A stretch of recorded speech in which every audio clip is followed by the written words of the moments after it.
Hello, and welcome back to another episode of the Western Canon Challenge, where we are reading the entirety of the Western Literary Canon out loud. Today we begin Volume 6 of the 10-volume collection of journals by Ralph Waldo Emerson. However, Journal 6 begins in the middle of journal collection number 32, which dates from the year 1841 when Emerson was 38 years old. And this particular section here begins with an editor's note, which I believe gives us a sort of biographical update on what is going on in Emerson's life. So with that said, I will read that and then proceed to the journals. During this year, it is evident that Mr. Emerson's forces had ebbed, in spite of the gardening hours with his friend Henry Thoreau, and the change to the lonely hostelry on Nantasket Beach, whither he went to write his Waterville address, was important. In Mr. Cabot's memoir of Emerson, he gives several letters written from Nantasket to Mr. Emerson's wife and friends with pleasant mentions of that fortnight's sojourn. And now I will proceed to the first journal entries. And yet the secret is kept. It is only known to Plato that we can do without Plato. Being costs me nothing. I need not be rich, nor pay taxes, nor leave home, nor buy books for that. It is the organizing that costs. And the moment I am, I despise city and the seashore, yes, earth and the galaxy also. Quote, when nature is forsaken by her Lord, be she ever so great, she doth not survive. Vishnu Sarma. Too feeble fall the impressions of our sense upon us to make us artists. Every touch should thrill. Now 'tis good for life, not for poetry. It seems as if every man ought to be so much an artist that he could report in conversation what has befallen him. Aristotle defined space as a certain immovable vessel in which things were contained. Every sensual pleasure is private and mortal. Every spiritual action is public and generative. The Church aerates my good neighbors and serves them as a somewhat stricter and finer ablution than a clean shirt or a bath or a shampooing. The minister is a functionary and the meeting house a functionary. They are one, and when they have spent all their week in private and selfish action, the Sunday reminds them of a need they have to stand again in social and public and ideal relations beyond neighborhood, higher than the town meeting, to their fellow men. They marry, and their minister, who represents this high public, celebrates the fact. Their child is baptized, and again they are published by his intervention. One of their family dies. He comes again, and the family go up publicly to the church to be publicized or churched in this official sympathy of mankind. It is all good as far as it goes. It is homage to the ideal church, which they have not, which the actual church so foully misrepresents. But it is better so than nohow. These people have no fine arts, no literature, no great men to boswellize, no fine speculation to entertain their family board or their solitary toil with. Their talk is of oxen and pigs, and hay and corn and apples. Whatsoever liberal aspirations they at any time have, whatsoever spiritual experiences, have looked this way, and the church is their fact for such things. It has not been discredited in their eyes as books, lectures, or living men of genius have been. It is still to them the accredited symbol of the religious idea. The church is not to be defended against any spiritualist clamoring for its reform, but against such as say it is expedient to shut it up and have none. This much may be said. It stands in the history of the present time as a high school for the civility and mansuetude of the people. I might prefer the Church of England or of Rome as the medium of those superior ablutions described above, only that I think the Unitarian Church, like the Lyceum, as yet an open and uncommitted organ, free to admit the ministrations of any inspired man that shall pass by, whilst the other churches are committed and will exclude him. I should add that, although this is the real account to be given of the church-going of the farmers and villagers, yet it is not known to them, only felt. Do you not suppose that it is some benefit to a young villager who comes out of the woods of New Hampshire to Boston and serve his apprenticeship in a shop and now opens his own store to hang up his name in bright gold letters a foot long? His father could not write his name. It is only lately that he could. The name is mean and unknown. Now the sun shines on it. All men, all women, fairest eyes read it. It is a fact in the great city. Perhaps he shall be successful and make it wider known, shall leave it greatly brightened to his son. His son may be head of a party, governor of the state, a poet, a powerful thinker, and send the knowledge of this name over the habitable earth.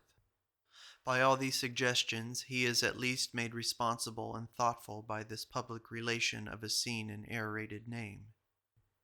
Let him modestly accept those hints of a more beautiful life which he meets with, how to do with few and easily gotten things, but let him seize with enthusiasm the opportunity of doing what he can, for the virtues are natural to each man, and the talents are little perfections. Let him hope infinitely with a patience as large as the sky. Nothing is so young and untaught as time. Cities of men are like the perpetual succession of shells on the beach. This world is a palace whose walls are lined with mirrors. Of a preacher, quote, there he has been at it as tight as he could spring for an hour and a half. End quote. A vulgar man in leaving the eaves of his house has left the moral law and the gods. At Paris, at New Orleans, he gives himself up to his appetite. The theory of the Whig carried out requires that government should be paternal and teach Paddy where is land and how he should till it, that he may get bread. But the governments that now are improvident.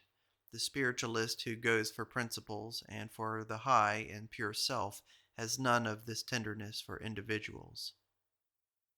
Do not waste yourself in rejection. Do not bark against the bad, but chant the beauty of the good. I take pleasure only in coming near to people. What avails any conversation but the sincere? Uncover thy face, uncover thy heart to me. Be thou who thou may, and the purpose of purposes is answered to us both. We may well play together, or eat, or swim, or travel, or labor together, if this is the result. If this is not, all that we have accomplished together is naught. Is plain dealing the summit of human well-being? What serenity and independence proceed out of it? Then I have not lost the day, then I have not lived in vain. To be a lover with a lover, to be a god with a god, seems to be only this happiness, no more, namely, the being truer, with a broader and deeper yes and no. Is this also a fortune, a felicity coming by the grace of God, and not to be compassed by any effort or genius when it does not descend on us like beauty or light? I cannot establish it with all, or with most, or with many. Then I could be happy with all. No, but only with a few. Travel, I think, consists really and spiritually in sounding all the stops of our instrument. If I have had a good indignation and a good complacency with my brother, if I have had reverence and compassion, had fine weather and good luck in my fishing excursion and profound thought in my studies at home, seen a disaster well through, and wrought well in my garden, nor failed in my part at a banquet, then I have travelled, though all was within the limits of a mile from my house. Domestication consists in the unique art of living in the fact and not in the appearance. Who has learned to root himself in being, and wholly to cease from seeming he is domestic, he is at the heart of nature. He must be sustained by the sense of having labored, or nothing can yield him cheerfulness. Facts. All is for thee, but thence results the inconvenience that all is against thee which thou dost not make thine own. Victory over things is the destiny of man. Of course, until it be accomplished, it is the war and insult of things over him. He may have as much time as he pleases, as long as he likes to be a coward and a disgraced person, so long as he may delay to fight, but there is no escape from the alternative. I may not read Schleiermacher or Plato. I may even rejoice that Germany and Greece are too far off in time and space than that they can insult over my ignorance of their works. I may even have a secret joy that the heroes and giants of intellectual labor, say, for instance, these very Platos and Schleiermachers, are dead, and cannot taunt me with a look. My soul knows better. They are not dead, for the nature of things is alive, and that passes its fatal word to me, that these men shall yet meet me, and shall yet tax me line for line, fact for fact, with all my pusillanimity. All that we care for in a man is the tidings he gives us of our own faculty through the new conditions under which he exhibits the common soul. I would know how calm, how grand, how playful, how helpful I can be. Yet we care for individuals, not for the waste universality. It is the same ocean everywhere. So can Dante or Plato call the nations about them to hear what the mind would say of those particulars which it happened to meet in their personality. Lobster car, boat, or fish basket, peeps, noddies, old squaws, or quail, to Muscataquid, what from Nantasket, what token of greeting and hail? We cannot send you our thunder, pulse beat of the sea on the shore, nor our rainbow, the daughter of wonder, nor our rock, New England's front door. White pebbles from Nantasket beach, whereon to write the maiden's name, shells, sea eggs, sea flowers, could they teach thee the fair haunts from whence they came? Shall I write a sincerity or two? I, who never write anything else except dullness? And yet all truth is ever the new morn risen on noon. But I shall say that I think no persons whom I know could afford to live together on their merits. Some of us, or of them, could much better than others live together, but not by their power to command respect, but because of their easy, genial ways. That is, could live together by aid of their weakness and inferiority. Understand that this history of modern improvements is good as matter of boast only for the 12 or 20 or 200 who made them, not for those who adopted them and said we. The smallest sign of moral force in any person countervails all the models in Quincy Hall. The inventor may indeed show his model as sign of a moral force of some sort, but not the user. I only need to meet one agreeable person, boy or man or woman, to make my journey a happy one. But lately it has been my misfortune to meet young men with a certain impudence on their brow, and who speak and answer with that offensive assumption that what I say to fill up the time, and not that I mean anything. Not so with that fair and noble boy whom I saw at Nantasket, and whom all good auguries attend. Ascending souls sing a paean. We will not exhort, but study the natural history of souls, and congratulate one another on the admirable harmonies. Rich, say you? Are you rich? How rich? Rich enough to help anybody?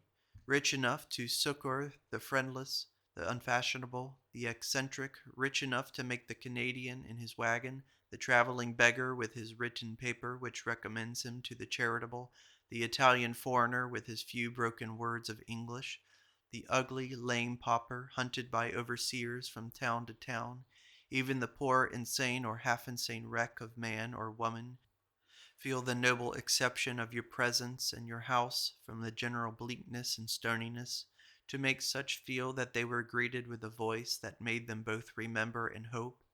What is vulgar but to refuse the claim? What is gentle but to allow it? He is very young in his education who needs distinguished men in order to see grand traits. If there is grandeur in you, you will detect grandeur in laborers and washerwomen, and very fine relations are always established between a clear spirit and all the bystanders. Do you think there is no tie but your dollar between you and your landlord or your merchant? Have these made no distinction between their customers or guests? Be calm, sit still in your chair, though the company be dull and unworthy. Are you not there? There, then, is the choir of your friends, for subtle influences are always arriving at you from them, and you represent them, do you not, to all who stand here? It is not a word that, I am a gentleman and the king is no more, but is a fact expressed in every passage between the king and a gentleman. With our faith that every man is a possessed person having that admirable prompter at his ear, is it not a little superfluous to go about to reason with a person so advised? We treat him as a detachment. Do people expect the world to drop into their mouths like a peach? I wish I could see a child go to school, or a boy carrying a basket without a feeling of envy that now I am so idle that everybody shames me. Tropes. The metamorphosis of nature shows itself in nothing more than this, that there is no word in our language that cannot become typical to us of nature by giving it emphasis. The world is a dancer, it is a rosary, it is a torrent, it is a boat, a mist, a spider's snare. It is what you will, and the metaphor will hold, and it will give the imagination keen pleasure. Swifter than light, the world converts itself into that thing you name, and all things find their right place under this new and capricious classification. There is nothing small or mean to the soul. It derives as grand a joy from symbolizing the Godhead, or his universe under the form of a moth or a gnat, as a Lord of hosts. Must I call the heaven and earth a maypole and country fair with booths, or an ant-hill or an old coat, in order to give you the shock of pleasure which the imagination loves and the sense of spiritual greatness? Call it a blossom, a rod, a wreath of parsley, a tamarisk crown, a cock, a sparrow. The ear instantly hears, and the spirit leaps to the trope. The doctrine of necessity or destiny is the doctrine of toleration, but every moment, whilst we think of this offending person, that he is ridden by a devil and go to pity him, comes in our sensibility to persuade us that the person is the devil. Then the poison works, the devil jumps on our neck, and back again wilder on the other, jumps from neck to neck, and the kingdom of hell comes in. The age. What is the reason to be given for this extreme attraction which persons have for us, but that they are the age? Well, now we have some fine figures in the great group, and many who promise to be fine. I think the nobility of the company or period is always to be estimated from the depth of the ideas. Here is great variety and great richness of mysticism. But how many mysticisms of alchemy, magic, second sight, and the like can a grand genius like Leibniz, Newton, or Milton dispose of amongst his shining parts, and be never the worse? Motley assemblage on the planet, no conspiring as in an anthill, every one his own huckster to the ruin of the rest, for aught he cares. In perspective one may find symmetry and unconscious furtherance. As soon as a man gets his suction hose down to the great deep, he belongs to no age, but is eternal man. And as soon as there is elevation of thought, we leave the times. I will add to the portrait of Osman that he was never interrupted by success. He had never to look after his fame and his compliments, his claps and additions. In very sooth, shall I not say that one of the wisest men I have ever known was one who began life as a fool, at least with a settled reputation of being underwitted? Quote, "To me men are for what they are, they wear no masks for me." When I was praised, I lost my time, for instantly I turned round to look at the work I had thought slightly of, and that day I made nothing new. The dissipation of praise, the dissipation of newspapers and of evening parties. It is the blue sky for background that makes the fine building. Ideal. I think there are better things to be said for the conservative side than that have yet been said. Certainly the onus of proving somewhat striking and grand should be with the idealist. His defects are the strength of the man of the world. Nothing but God can root out God. The whole contest between the present and the past is one between the divinity entering and the divinity departing. Napoleon said that he had always noticed that Providence favored the heaviest battalion. Optimates. Elizabeth Hoare says that the fine young people break off all their flowers and leave none to ripen to fruit. So we have fine letters and a too imaginative and intellectual period, but no deep and well adapted character. Scholar. We all know enough to be endless writers. Those who have written best are not those who have known most, but those to whom writing was natural and necessary. Let us answer a book of ink with a book of flesh and blood. All writing comes by the grace of God. Character. I do not wish to appear at one time great, at another small, but to be of a stellar and undiminishable light. Superlative. The greatest wit, the most space. It is the little wit that is always in extremes and sees no alternative but revelry or daggers. Scale. We are to each other results. As your perception or sensibility is exalted, you see the genesis of my action and of my thought. You see me in my debt and fountains. Into your eye, instead of a little pond of the water of life, I am a rivulet fed by rills from every plane and height and nature and antiquity, and deriving a remote origin from the foundation of all things. August 22nd. Measure is a virtue which society always appreciates, and it is hard to excuse the want of it.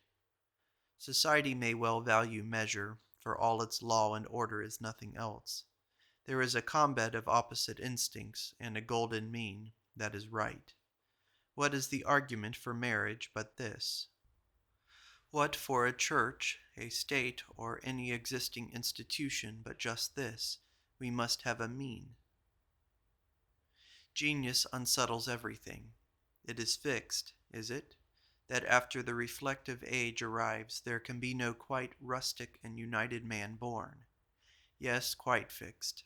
Ah, this unlucky Shakespeare, and ah, this hybrid Goethe.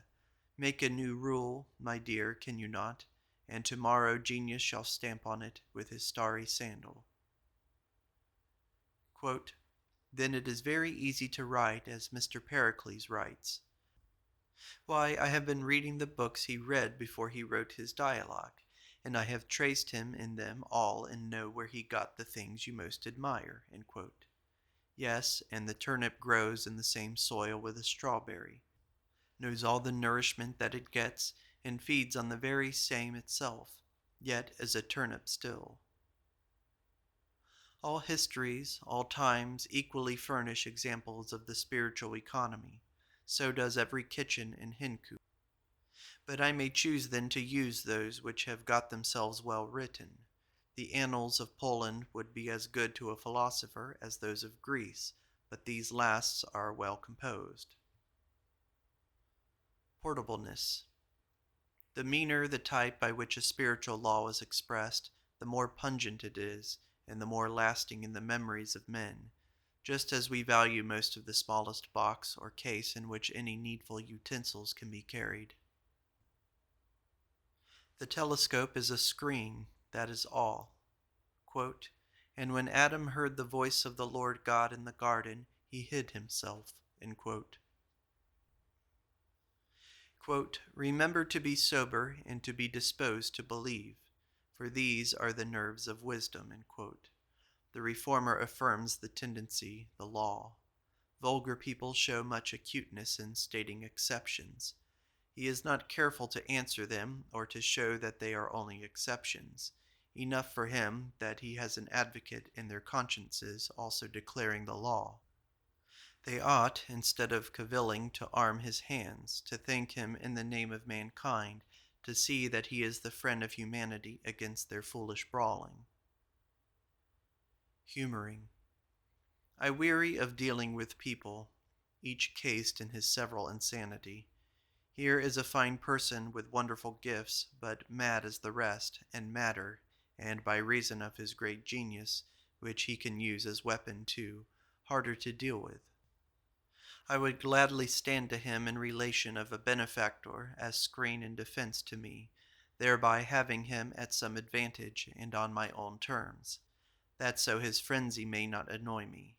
I know well that this wish is not great, but small, is merely apology for not treating him frankly and manlike. But I am not large man enough to treat him firmly and unsympathetically as a patient, and if treated equally and sympathetically as sane, his disease makes him the worst of bores. Quarrels are not composed on their own grounds, but only by the growth of the character which subverts their place in memory. We form in the life of a new idea new relations to all persons. We have become new persons and do not inherit the wars or the friendships of that person we were. Quote, if the misunderstanding could be healed, it would not have existed, added L. Unity. Lydian? Nature is too thin a screen. The glory of the one breaks through everywhere. I remember when a child in the pew on Sundays amusing myself with saying over common words as black, white, board, etc., 20 or 30 times until the word lost all meaning and fixedness, and I began to doubt which was the right name for the thing, when I saw that neither had any natural relation, but all were arbitrary. It was a child's first lesson in idealism. August 27th. How noble and secret are the men who have never stooped nor betrayed their faith. The 2 or 3 rusty, perchance wearisome souls who could never bring themselves to the smallest composition with society rise with grandeur in the background like statues of the gods, whilst we listen in the dusty crowd to the adroit flattery and literary politics of those who stoop a little. If these also had stooped a little, then had we no examples, our ideas had been all unexecuted. We had been alone with the mind. The solitary hours, who are their favorites? Who cares for the summer fruit, the sopavines, that are early ripe by help of the worm at the core? Give me the winter apple, the russetin and pippin, cured and sweetened by all the heat and all the frost of the year. In regard to H, I suppose we all feel alike that we care very little what he says, provided only that he says it well. What he establishes with so much ingenuity today, we know he will demolish with equal ingenuity tomorrow, not valuing any position or any principle, but only the tactics or method of the fight. Intellectual play is his delight. The question is indifferent. He is a warrior, and so only there be war, he is not scrupulous on which side his aid is wanted. In his oration there was universal attack, chivalry all round the field, but he cut up all so fast and with right good will that he left himself no ground to stand on. Universal offense, but no power of retreat or resistance in him, so that we agreed it was a triumphant success for his troop, but no sincerity, a devastation and no home. It was the profoundness of superficiality, the most universal and triumphant seeming. The sentence which began with an attack on the conservatives ended with a blow at the reformers. The first clause was applauded by one party, and the other party had their revenge and gave their applause before the period was closed. It is not to be denied that the pious youth who in his closet espouses some rude and harsh reform, such as anti-slavery or the abstinence from animal food, lays himself open to the witty attacks of the intellectual man, is partial and apt to magnify his own. Yes, and the prostrate penitent also. He is not comprehensive, he is not philosophical in those tears and groans. Yet I feel that under him and his partiality and exclusiveness is the earth and sea and all that in them is, and the axis around which the eternal universe revolves passes through his body there where he stands, while the outcast that affects to pity his narrowness and chains is a wanderer, free as the unloved and the unloving are free and independent of the state, just as bachelors and beggars are homeless, companionless, useless.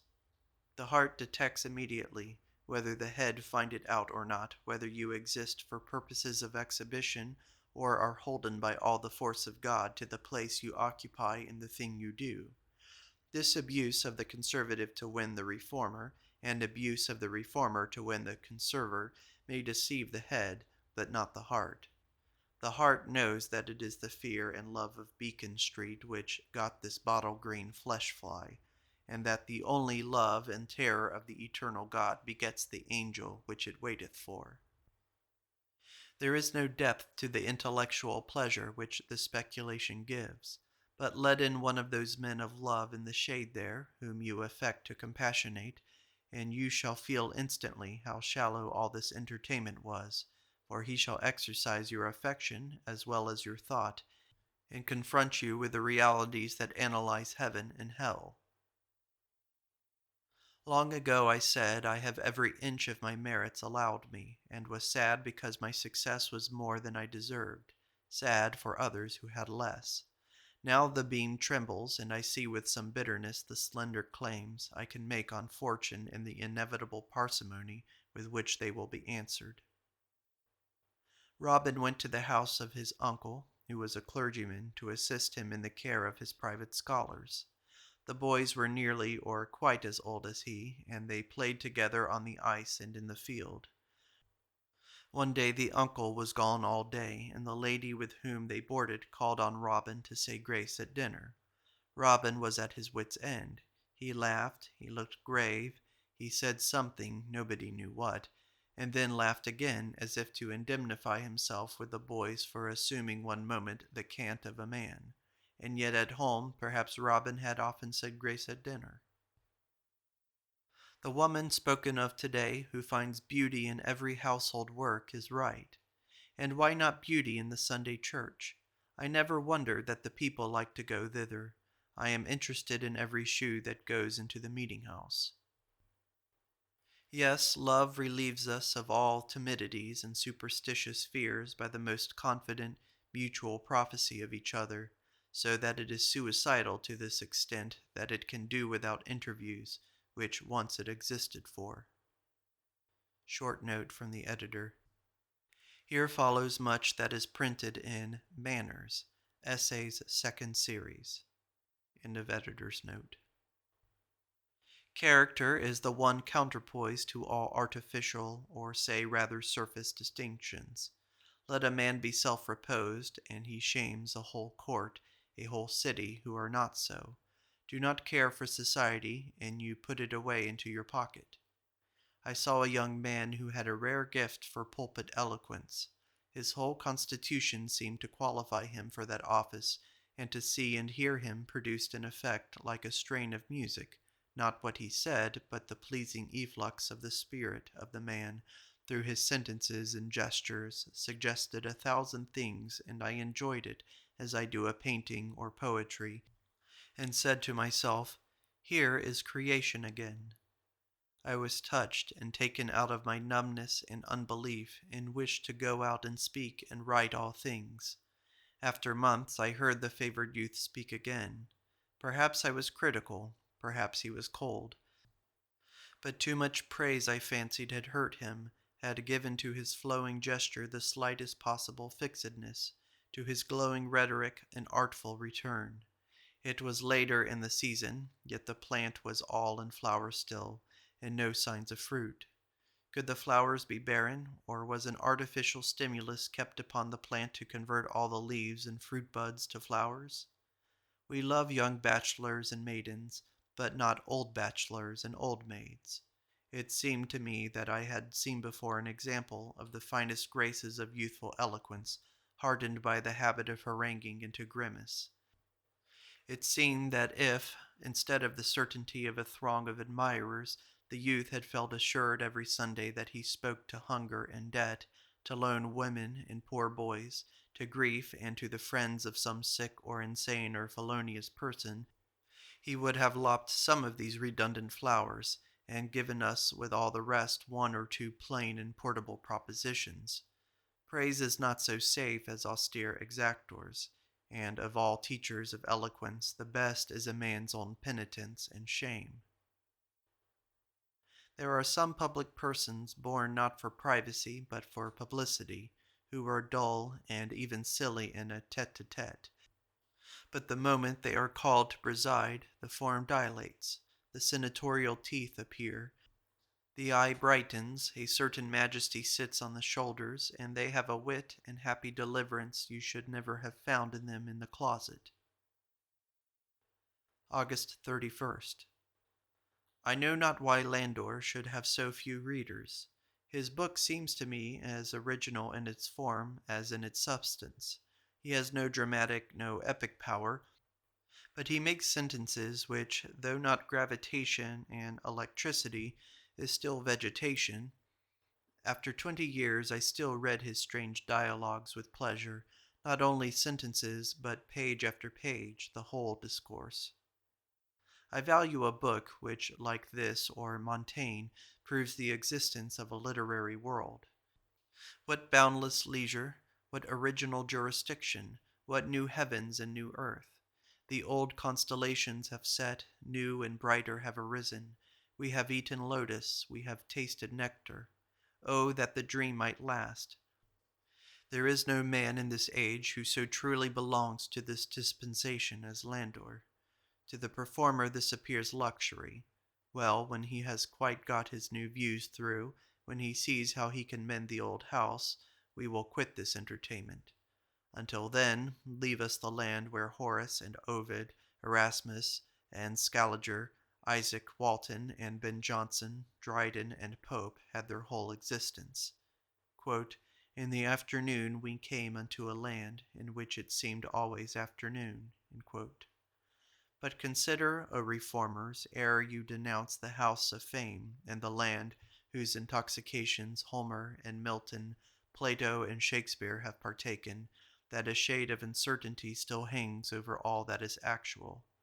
Alas, that I must hint to you that poverty is not an unmixed good, that labor may easily exceed.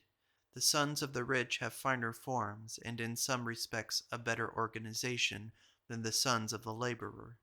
The Irish population in our towns is the most laborious, but neither the most moral nor the most intelligent. The experience of the colleagues of Brook Farm was unanimous. We have no thoughts. He who serves some shall be served by some. He who serves all shall be served by all. When we quarrel, oh then we wish we had always kept our appetites in rein, that we might speak so coolly and majestically from unquestionable heights of character. Black and white art. The Sibyl treats every person with some art, flatters them, respects popular prejudices, accuses rum and slavery, and so appears cunning. The little boy who walks with me to the woods has no design in his questions. The question which is asked in his mind he articulates to me. Over him, over me, we exist in an element of awe and singleness. Not all children do so. Some have a fraud under their tongue before they can speak plain. But the art of the artist, how differs that from the art of sin? He too has a design on us, but it is not for his benefit, but for ours. That which first charms him, and still charms him, he endeavors to convey, so that it shall work on us its legitimate effect. That is worship still. Well for us that we cannot make good apologies. If I had skill that way, I should spend much of my time at that. Not being able, I leave it with nature, who makes the best. Meantime, I am doing something new which crowns the apology. Whitewashing. We embellish involuntarily all stories, facts, and persons. In nature there is no emphasis. By detaching and reciting a fact, we already have added emphasis to it and begun to give a wrong impression, which is inflamed by the new point given every time it is told. All persons exist to society by some shining trait of beauty or utility they have. We borrow the proportions of the man from that one fine feature we see, and finish the portrait symmetrically, which is false, for the rest of his body is small or deformed. Concord Fight. I had occasion, in 1835, to inquire for the facts that befell on the 19th April 1775. Dr. Ripley carried me to Abel Davis and Jonas Buttrick and Master Blood. The doctor carried in his mind what he wished them to testify, and exhorted where he could their assent to his forewritten history. I, who had no theory, was anxious to get at their recollections, but could learn little. Blood's impression plainly was that there was no great courage exhibited except by a few. I suppose we know how brave they were by considering how the present inhabitants would behave in the like emergency. No history is true but that which is always true. It is plain that there is little of the 2 o'clock in the morning courage, which Napoleon said he had known few to possess. These thoughts of which the universe is the celebration are, no doubt, as readily and thoroughly denoted in the nature and habits of animals and in those of plants as in men. The words dog and snake and crocodile are very significant to us. At Cambridge, the last Wednesday, I met 20 members of my college class and spent the day with them. Governor Kent of Maine presided. Upham, Quincy, Lowell, Gardiner, Loring, Gorham, Mott, Wood, Blood, Cheney, Withington, Bulfinch, Reed, Burton, Stetson, Lane, Angier, Hilliard, Farnsworth, Dexter, Emerson. It was strange how fast the company returned to their old relation, and the whole mass of college nonsense came back in a flood. They all associated perfectly, were in unit for the day, men who now never meet. Each resumed his old place. The change in them was really very little in 20 years, although every man present was married and all but one fathers. I too resumed my old place and found myself as of old a spectator rather than a fellow. I drank a great deal of wine, for me, with the wish to raise my spirits to the pitch of good fellowship, but wine produced on me its old effect, and I grew graver with every glass. Indignation and eloquence will excite me, but wine does not. One poor man came who fortune had not favored, and we carried round a hat and collected $115 for him in 2 minutes. Almost all these were prosperous men, but there was something sad and affecting in their prosperity. Very easy it was to see that each owed his success to some one trait or talent not supported by his other properties. There is no symmetry in great men of the first or of the 10th class. Often the division of talents is very minute. One man can pronounce well, another has a voice like a bell and the orotund tone. Edward Everett's beautiful elocution and rhetoric had charms for the dull. I remember Charles Jarvis in my class who said, he did not care what the subject was, he would hear him lecture on Hebrew or Persian. There is this pleasure in a class meeting. Each has been thoroughly measured and known to the other as a boy, and they are not to be imposed upon by later circumstances and acquisitions. One is a governor of a state, one is a president of a college, one is president of a senate, 2 or 3 are bank presidents. They have removed from New Hampshire or from my Massachusetts or from Vermont into the state where they live. Well, all these are imposing facts in the new neighborhood, in the imaginations of the young men among whom they come, but not for us. When they come into the presence of either of their old mates, off goes every disguise, and the boy meets the boy as of old. This was ludicrously illustrated in the good story Wood told us of his visit to Moody in his office among his clients at Bangor. "How are you, Moody?" with a slap on the back. "How do you do, sir?" with a stare and a civil but formal bow. "Sir, you have the advantage of me." "Yes, and I mean to keep it, but I am in no hurry. Go on with your business. I will sit here and look at this newspaper until your client is gone." M looked up every now and then from his bond and his bondsman, but could not recollect the stranger. By and by they were left alone. "Well," said Wood, "and you have not found me out?" "Hell!" cried Moody with the utmost prolongation of accent. "It's Wood!" "What you owe to me, You will vary the phrase, but I shall still recognize my thought. But what you say from the same idea will have to me also the expected unexpectedness which belongs to every new work of nature. Amongst us only the face is well alive. The trunk and limbs have an inferior and subsidiary life, seeming to be only supporters to the head. The head is finished, the body only blocked. Now and then in a southerner we see a body which is also alive, as in young Eustace. So is it with our manners and letters. A beautiful woman varies her dress with her mood, as our lovely Walden Pond wears a new weather each time I see it, and all are so comely that I can prefer none. But there must be agreement between the mood and the dress. Vain and forgotten are the fine things if there is no holiday in the eye. This is the end of part 3 of Emerson's journal collection number 32, dating from the year 1841. In our next video, we will pick up where we left off with the topic tropes. Thank you for listening.